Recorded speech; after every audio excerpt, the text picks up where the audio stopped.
Estamos a punto de terminar el año 2022, un año marcado en lo económico por una palabra sin duda que es inflación. De eso sabe mucho nuestro compañero y redactor jefe de Economía, Juan Delgado. ¿Qué tal, Juan? ¿Cómo estás? ¿Qué tal? Muy buenas. Juan, último programa de este 2022 juntos, último domingo en el que vamos a hablar de economía, sin duda de inflación, también de más asuntos, pero desde luego ha sido un año que ha venido marcado por esto y bien lo saben los bolsillos de los españoles. Y esto nos lleva a un asunto bastante polémico que estamos viendo en estos últimos días, que es frente a esa cesta de la compra propuesta hace unas semanas y que no ha funcionado, ahora otro método en el que está pensando el gobierno y que ha salido de la parte, digamos, morada, para, si no abaratar la cesta de la compra, que es el objetivo, sí ir a por los que son, entre comillas, los culpables de que suban tanto los precios. Efectivamente, primero hace unos meses, muy poco, en otoño, vimos un intento del gobierno, en este caso de la vicepresidenta Yolanda Díaz, por intentar topar de alguna manera los precios, intentó forzar un acuerdo entre las principales cadenas de supermercados,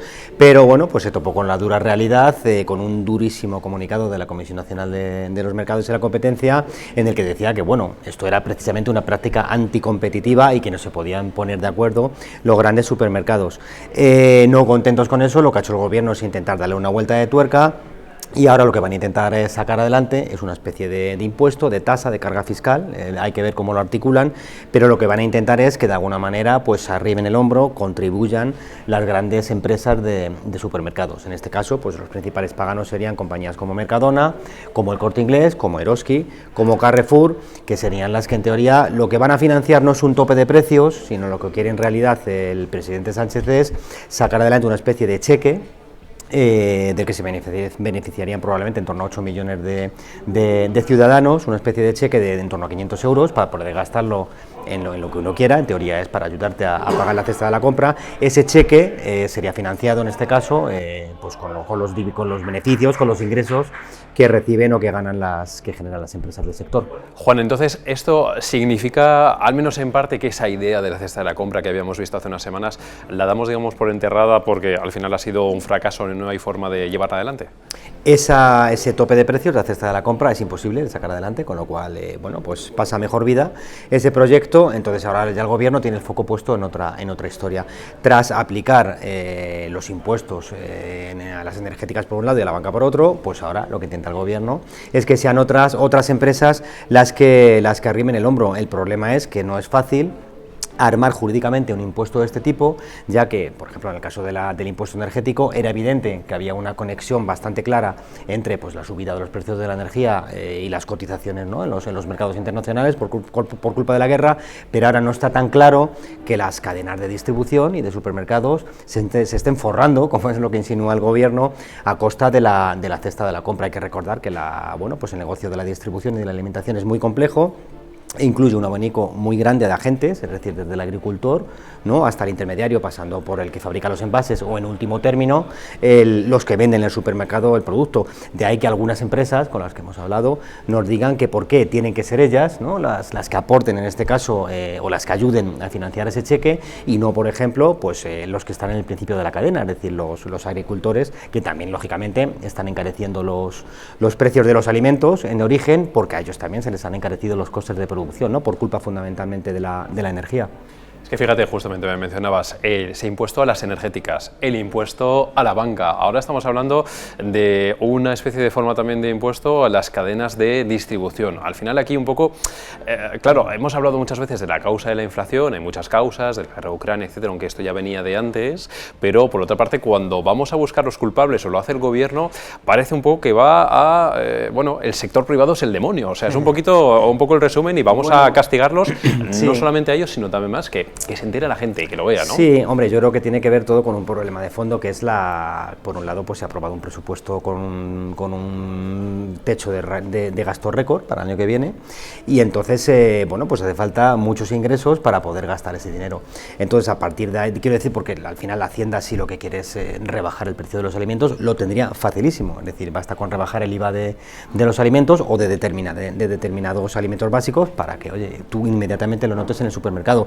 ¿Qué implica rebajar el IVA de los alimentos? Implica recibir menos ingresos. De ahí que tengas que acudir a unas vías externas, como son las empresas, para intentar, bueno, pues captar ingresos de alguna manera.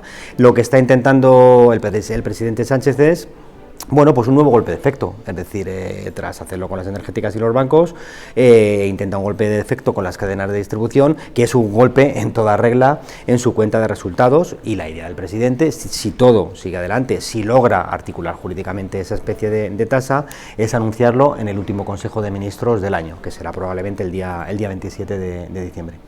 Dices tú que hay fórmulas muy sencillas para abaratar, en este caso, la cesta de los alimentos, como sería rebajar el IVA. Lo hemos visto también en la gasolina, con las gasolineras, hemos visto también cómo había otra formulación que era la de simplemente pues, rebajar parte o esos 20 céntimos al litro, ¿no?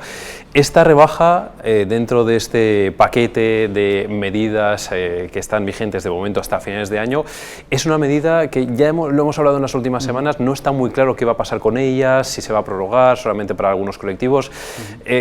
No sé qué va a pasar con esta medida y si este impuesto también a las cadenas de distribución es una forma igual de compensar lo que se haga con lo otro. En parte sí, o sea, el gobierno lo que va a intentar es cierto que no lo tiene muy claro, cómo, bueno, pues qué van a hacer con esa ayuda, pero lo que sí tiene claro es que la ayuda generalizada que había hasta ahora, de la que nos beneficiábamos todos los que tenemos un coche, esa ayuda va a desaparecer, y lo que están calculando es a qué colectivos tiene que beneficiar, ¿no? Es decir, por un lado, pues evidentemente autónomos que tienen mucho del coche, por supuesto transportistas y probablemente pues agricultores. Eso es lo que tiene que definir. Luego también hay que hacer una lectura ciertamente política, ya que lo que se esperaban las grandes compañías petroleras, las que tienen gasolineras, es que el gobierno clarificara cuanto antes, es decir, pues ya prácticamente tenía que haberlo clarificado esta semana qué iba a hacer con esa ayuda. Lo que va a hacer Sánchez es prorrogarlo hasta el último Consejo de Ministros del año, con la idea probablemente de que sea el propio Sánchez el que salga a dar la rueda de prensa en Moncloa, tras el Consejo de Ministros, hará balance del año, de la situación económica, entonces será el momento en el que él intentará contar, bueno, pues lo que el gobierno pretende hacer en 2023, año electoral, que no se nos olvide, para intentar mejorar la vida de los ciudadanos. Es en ese momento cuando va a anunciar qué va a ocurrir con la ayuda de los carburantes y qué va a ocurrir o qué va a pasar finalmente con este tasa / impuesto, llamémoslo como queramos, a los supermercados. Juan, lo decíamos al principio, digamos que una palabra clave de la economía de este año es el de la inflación. Y fíjate, hemos tenido alguna discusión en la redacción esta semana con otros asuntos muy importantes, como por ejemplo esa rebaja de los delitos de sedición y malversación por parte del gobierno, y a veces se decía, bueno, es que estas cosas no le llegan a todos los ciudadanos, pero en cambio, si te suben los precios de todo, eso sí que es algo que le llega absolutamente a todo el mundo. Entonces la inflación ha sido protagonista en este 2022, y en función de cómo vayan las cosas, también lo puede ser en 2023, año electoral, con lo cual un asunto especialmente delicado para el gobierno y para Pedro Sánchez. Sí. Bueno, como hemos hablado tantas veces a lo largo de este año, tantos domingos, bueno, dependerá de la evolución de la guerra.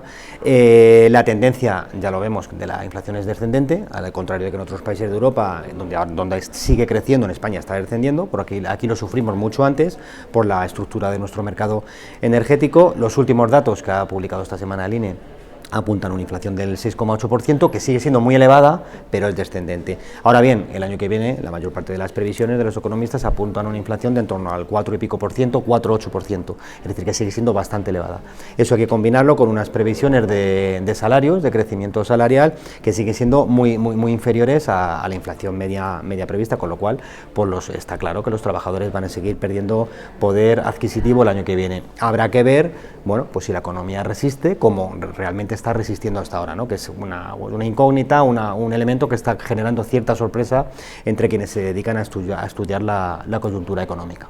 Y va a ser muy importante ver cómo evoluciona la inflación, pero también otros parámetros. Siempre hablamos, por ejemplo, del empleo, que es evidentemente muy importante, bien lo sabemos en nuestro país, también otros factores, pero luego hay un elemento además externo del que hemos escrito mucho en Voz Populi por los retrasos que ha habido y en fin, los frenazos que ha habido en muchos casos de los fondos europeos. Otro elemento, sin duda, que va a ser decisivo también para ver cómo va el 2023. Fundamental. Los fondos europeos van a ser fundamentales para que la economía, bueno, pues pueda resistir, pueda aguantar y no se meta en un hoyo o no sufra un bache tremendo el año que viene. El gobierno sí que está haciendo movimientos. Uno de los más importantes tiene que ver con los PERTE, que son los grandes proyectos industriales que está intentando sacar adelante el gobierno. El más conocido es el del vehículo eléctrico conectado. Son proyectos que están financiados con fondos europeos, y lo que está haciendo el gobierno es intentando suavizar de alguna manera las condiciones para que las empresas, sobre todo las pymes y las más pequeñas, puedan acceder a este este tipo de fondos. Evidentemente lo que intenta el gobierno es agilizar y desatascar esos fondos para que empiecen a fluir el año que viene. Va a ser fundamental cómo fluyen esos fondos, para ver lo que ocurre el año que viene con el PIB, con la economía, y va a ser fundamental ver, bueno, pues que si la economía española sigue teniendo esa capacidad de resistencia tan fuerte que ha demostrado hasta ahora, ¿no? Y que se basa por un lado pues en el ahorro que siguen generando o que siguen acumulando los hogares, que permiten impulsar el consumo, y por otro lado es cierto que pues hay un pacto de rentas oculto de facto, implícito, entre las empresas y los trabajadores, que lo que está permitiendo es, bueno, pues que no se disparen los costes de producción de las empresas, es decir, al no subir mucho los salarios, las empresas pueden seguir siendo competitivas y pueden seguir manteniendo un ritmo de exportación muy alto, ¿no? Que es eso, entre otras cosas, lo que mantiene, bueno, pues sorprendidos para bien a muchos economistas. Pues Juan Delgado, redactor jefe de Economía, gracias por este domingo, por todo el año, porque hemos estado contando puntualmente qué es lo que va pasando con la economía, y me da a mí que va a ser bastante importante también ver cómo evoluciona 2023, sabiendo además que tenemos elecciones a la vuelta de la esquina, así que, como siempre, muchísimas gracias y feliz fin de año. Encantado igualmente. Juan, una última pregunta para ti. No sé si eres amante de la gastronomía, de la cocina, si te manejas entre los fogones, si eso te gusta. Me gusta. ¿Te gusta? Pues bueno, lo intento. Tengo ahí una buena maestra que es mi madre, así que... Pero bueno, me queda mucho por aprender, ¿eh? Seguro que es muy buena maestra, no sé si tanto como el protagonista de nuestro último vídeo, que es el chef Martín Berasategui, ya saben, con un porrón de estrellas Michelin, 12 en total. Nos hemos desplazado en Voz Populi hasta su restaurante y hasta el Basque Culinary Center en San Sebastián, donde a partir de dentro de unas semanas en febrero habrá un curso de gastronomía pura en el que se podrán ni más ni menos que replicar platos suyos en una sola tarde. Fíjense en este vídeo a ver si les apetece, y con esto despedimos esta edición de Barra Libre. Ya lo saben, todo nuestro material está disponible en nuestras redes sociales y en vozpopuli.com.